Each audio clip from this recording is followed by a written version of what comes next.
Anything happen at or below a red line, close the throttles. Come to stop on the runway. Blue line afterwards, we're going to take her flying. We'll declare an emergency. We'll come back here to land. You guys have any questions? Baron 112 Sierra, runway 18, clear for takeoff, left turn east approved. Clear for takeoff 18, off to the east, 290. Baron life is pretty nice, I'm not gonna lie. Yeah. Baron life? Yeah, I like this. I got the controls. Alright, you've got it. Are you still on the rudder? Nope. Holy crap. I've got my you. heels planted on the floor, my feet are not even on the rudder. And we are dead center coordinated. And you have the right engine practically back at idle, or I guess a simulated feather. I'm Josh, a flight instructor and a filmmaker with a passion for the sky, sharing it with those around me and using it to see our world from a new perspective.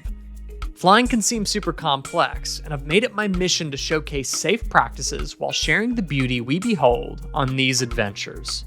This is Aviation 101. 0991, Addison Ground, clear to Hotel Yankee India Airport via home departure, fly runway heading, expect radar vectors, show for another. Justin Seams from the Pilot to Pilot podcast met up with me in Dallas, Texas to fly up to the Garmin headquarters in the Garmin-equipped 80991. In the last video, we covered our flight leaving Dallas, and I emphasized that just because the flight had a positive outcome doesn't mean all the decisions you made were good ones. And we dissected that whole debrief in that last video here on Aviation 101. Justin posted an episode on the Pilot to Pilot podcast that we recorded about that whole flight. My regrets, lessons learned, and what I plan to do different in the future. You can check that episode out on Pilot to Pilot wherever you get your podcasts. In this video, we're hanging out with our friends at Garmin, getting a tour of the facility where the engineering magic happens, aviation and otherwise. And today, we're taking advantage of the nice weather to go play with some airplanes.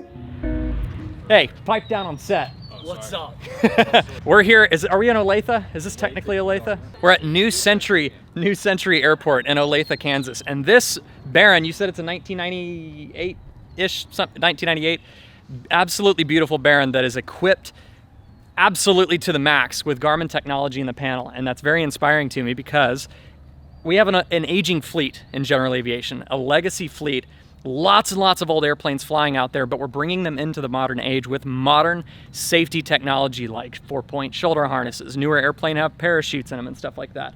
This is state-of-the-art avionics, and we're going to talk about some of that stuff today with Jessica in the left seat. I'm Jessica Kuss. I'm a pilot here at Garmin. I do a lot of our demonstrations. I oversee the transportation side of our flight department. So first of all, it's one of my favorite airplanes to fly at Garmin, and I think you'll see that and probably fall a little in love with it yourself as you get up there, especially in the way it's equipped. But as far as my story goes, I went to school for aviation back up in Iowa. I got my 4-year degree, flight instructed for about 4 years full time, and then decided I wanted to change things up a little bit and came to Garmin, and I've been at Garmin for almost 14 years now. Yeah. Would you do anything else in the world as a living? Absolutely not. Perfect.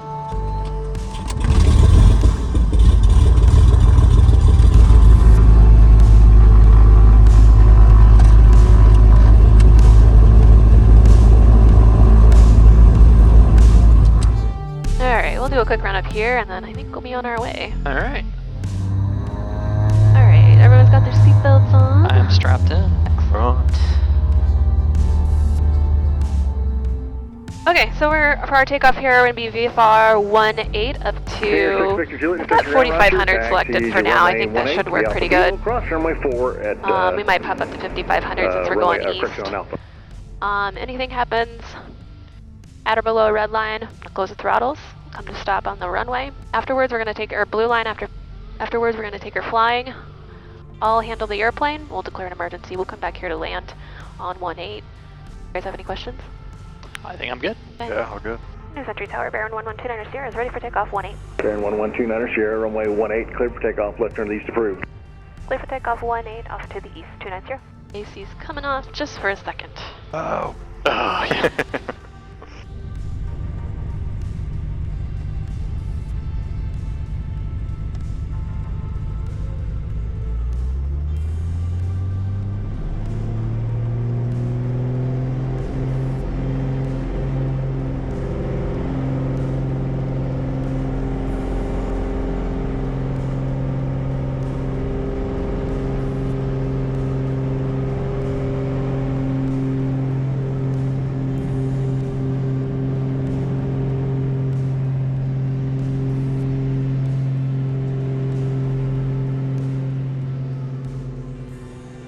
like a nice little hole right here. Josh, how does it feel to go fast? I'm pondering, I don't know. It's no 172, but it'll do. Clear for takeoff, 18, left closed traffic, Wolf report, midfield, 6 Victor Juliet. Skyhawk 65773, New Century Ground, runway 18, taxi via Bravo Lima Kilo. So we're going to look at a couple different things today. We have a little bit of weather out east of Kansas City here today, so we're going to take a look at the GWX 8000 weather radar. And we're going to show the user interface and the user friendliness of being able to put a weather radar in auto mode and how much it does the heavy lifting for you. You don't have to hunt for the weather. Okay, so on this panel we have 2 of the small G500 TXIs, and then one big one. You said that's a 10-inch. Correct. And then GTN 750 XI. Yep. And then 650 Is it a 619, XI. Yep. 3 miles from And then the Code GFC 600, is that right? Code You got it. 3000, cleared out. And these 2, is that part of the GFC 600? This is optional. So this is just a mode controller that if we don't want to depend on the touchscreen to input things like baro setting, then you can optionally add this control head. Okay. So it'll do heading, altitude pre-select, baro, vertical speed, indicated airspeed selection. Fantastic. And then all the way on the left, can't forget the GIT 75. November 3 Kilo Romeo, traffic, it's your 11 o'clock and 3 miles. Appears to be westbound, altitude indicates 4,600. I'm going to turn the weather radar on just to get it going. IMC right now, 3 Kilo See Romeo. what 3 Kilo Romeo, roger for that traffic, just want to maintain 4,000 for now.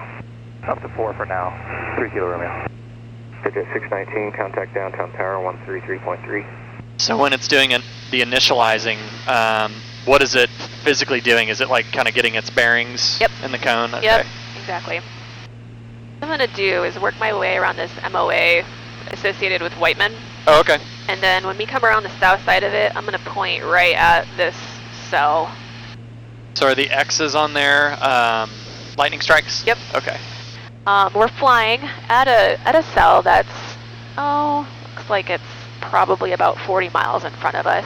So we're plenty well from it. We're not getting too close to it by any measure. But what's really nice about this setup in our cockpit here, and what I really appreciate about this avionics installation, we have a large 10-inch TXI display that, in this instance, I have SiriusXM Aviation weather on split screen, and then I have the GWX 8000 painting weather data on the GTN XI. Over to the right, we can even put ADS-B weather on our display, so we can back up our weather sources to get a very comprehensive weather picture, look at the weather. What's really nice about the GWX 8000, it features auto mode, which uses 3D volumetric scanning and ground clutter suppression mode to basically automate tilt and gain settings. So the pilot is really hands-free when setting the weather radar. And there you can see it just immediately starts to paint those cells. I'm not sitting there adjusting the tilt and the gain while flying the airplane. It's completely automated. However, it still gives you the option to take it out of auto mode, so we can still adjust the tilt and gain if we choose to do so. So it's picking up a lot more there now. What is it picking up? It do you think? It is picking up a little bit of the weather that we see there, but it could be picking up, and sometimes pilots don't get the tilt and gains right necessarily, so they could be picking up ground clutter, things like that, maybe even cities accidentally, not necessarily intentionally. And that would be because the tilt is too low, is that right? Correct, Okay. yeah. Yeah, this is totally new to me. We don't have these in Skyhawks. At least not that I know of. I have some smart aleck comments, but I will reserve them to myself. Hey, no, say them. They're important.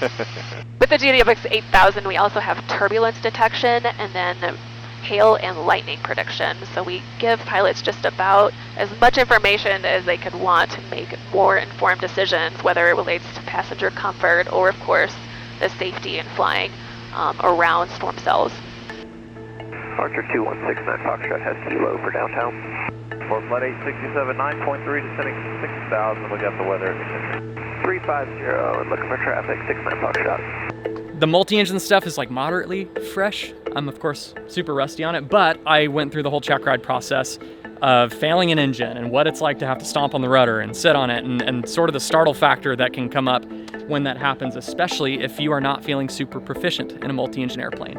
Essentially, Smart Rudder Bias is monitoring the engine parameters to detect any changes, and it's kind of just there in the background, kind of like a flight instructor, right, to basically catch the airplane and help apply that rudder force on the failed engine side. Okay.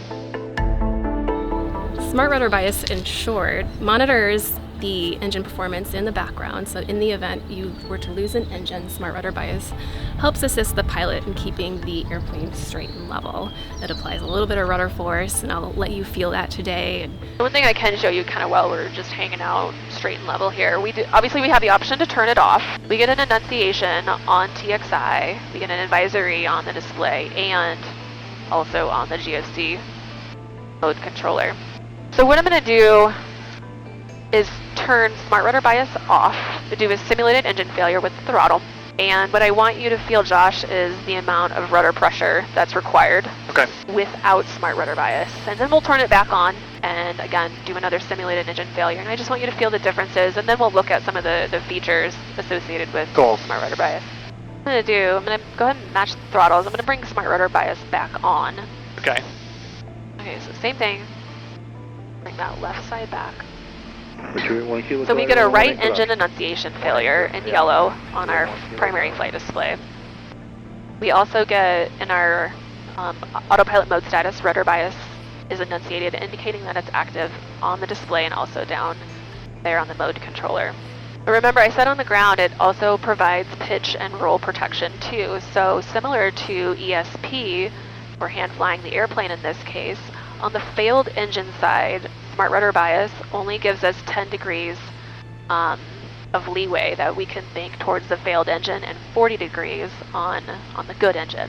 If we were to, let's say, get heads down, get overwhelmed, and bank towards that failed engine side, you can see that that ESP roll limit indicator tucks in, turns yellow, and I can actually feel a little bit of pressure kind of coaxing me back to the good engine side. It's like lane assist on a car.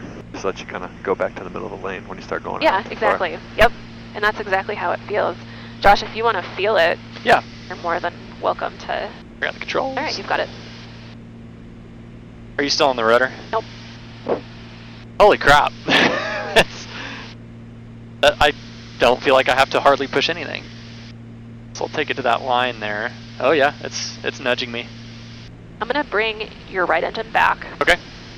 Just ever so slightly, and I want you to feel that servo. It's going to, in this case, kick off. Oh, I just felt it. There it went. I want you to feel it kick on, though. You bring it back again.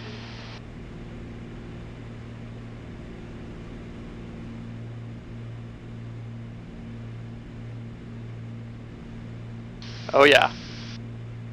Wow. So it's not completely, doing the rudder for you, right? It's just giving you that enough protection to kind of help you and kind of guide you. I've got my heels planted on the floor. My feet are not even on the rudder. And we are dead center coordinated. So it's all electric. What setting does it go off at? What setting does it come on at? Does it do the engine, like the manifold pressure? Yep, in this case it's looking at manifold pressure. Okay. The next part of this demo is pretty cool in my opinion. So go ahead and exceed that roll limit indicator. Okay.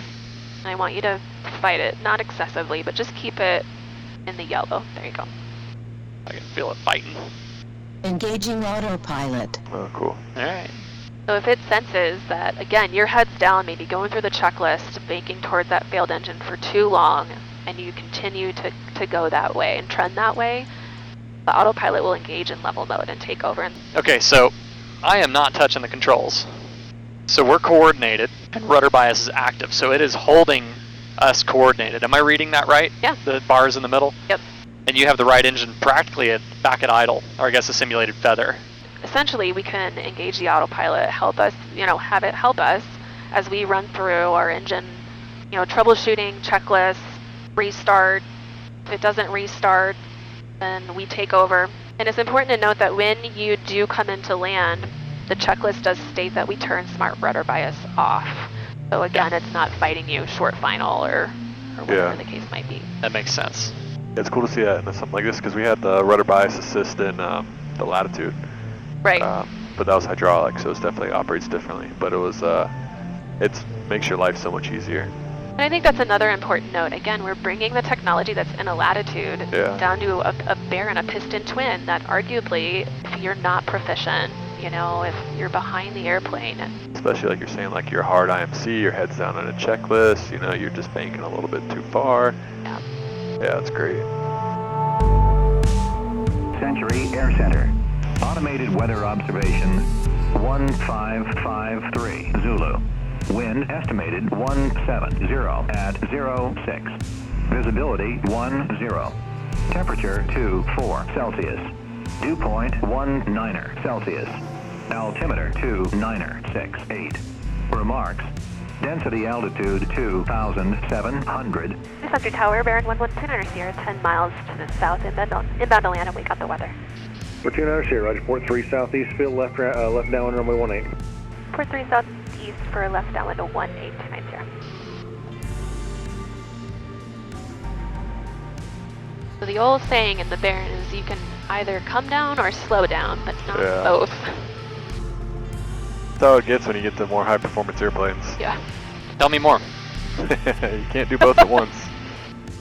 2 Sierra in sight, runway 18, go to land. Go to land 18290.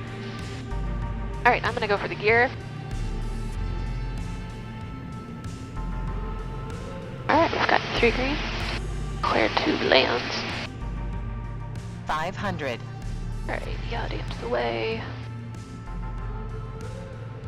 Century Tower 281 Kilo Charlie is at midfield from the left downwind. 1 Kilo Charlie, runway 18, card option. 18 cleared for the out. 281 Kilo Charlie.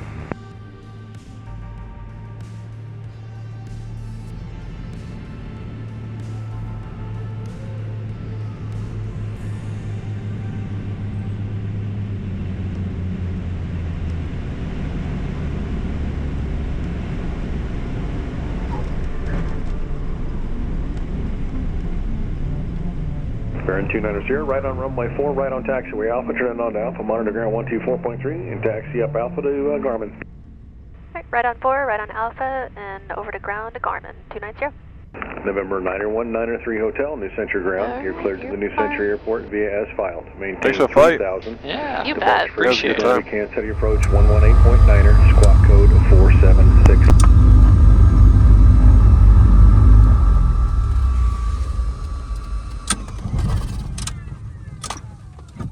The thing that really blew my mind was the Smart Rudder Bias. Coming from the GFC 600 Autopilot, it has to be paired with the G500 TXI.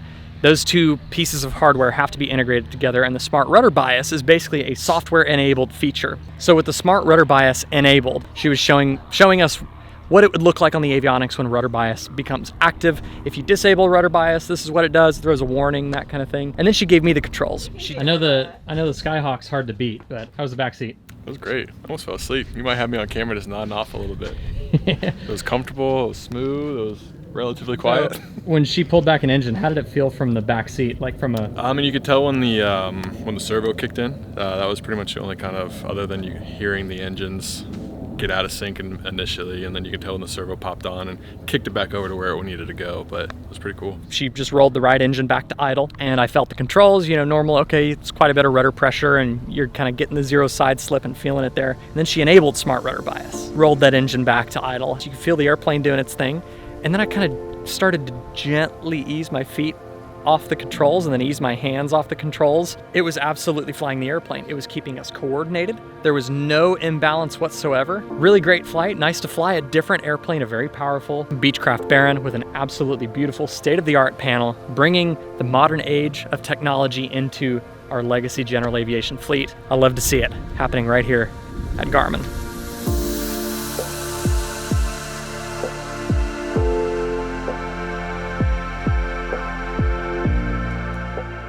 Justin and I had a great couple of days touring this beautiful Garmin campus in Olathe, Kansas. And we even recorded an episode for his Pilot to Pilot podcast, and we talked about some great topics centered around the current status of pilot training and pilot proficiency in the United States, as well as chit-chatting and bantering back and forth about our personal aviation stories. You can check that episode out on Pilot to Pilot, wherever you get your podcasts. Garmin is doing amazing things to modernize our aging fleet of general aviation airplanes. And just like the automotive industry is doing with cars, these innovations make our planes safer and safer, and they help give the pilot of the aircraft more and more fighting chances when things don't go as planned. Until next time, you know the drill. I want you to stay happy and healthy, stay current in your flying, but most importantly, stay proficient. We'll see you in the next video right here on Aviation 101. Fly safe. Where are we going for lunch? Where are we going? We're going to Austin's for lunch. All right. Good Kansas spot. Sweet.